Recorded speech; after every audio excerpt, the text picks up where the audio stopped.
But you know what the message we get now from the television preachers and even from the preachers in their pulpits on Sunday morning?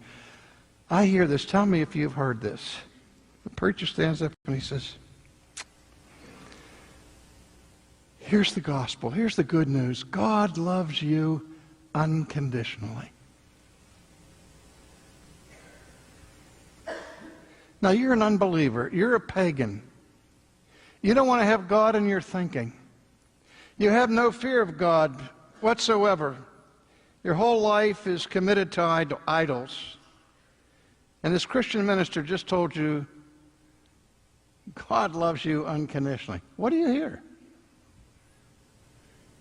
I don't have to do anything.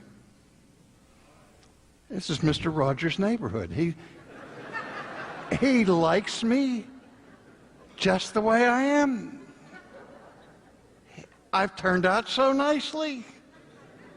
He loves me unconditionally.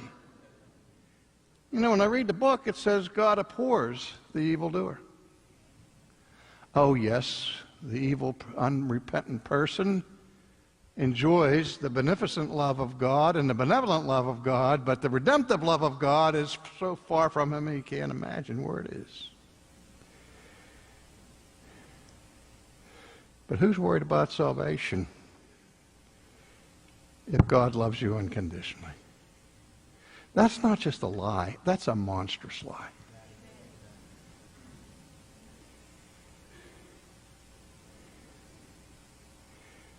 If we really are saved, we have to understand that the greatest salvation we can ever experience is to be saved from God. There's nothing more calamitous, more catastrophic that could happen to any human being, dear friends, than to fall into the hands of an angry God.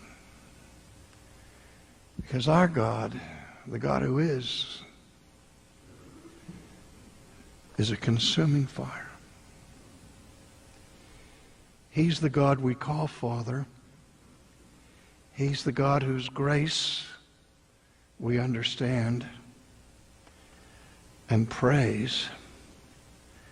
But we call him Father because his Son has saved us from his wrath and has adopted us into his family.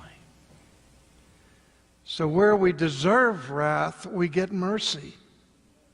And where we deserve judgment, we get grace because of Jesus, who rightly was called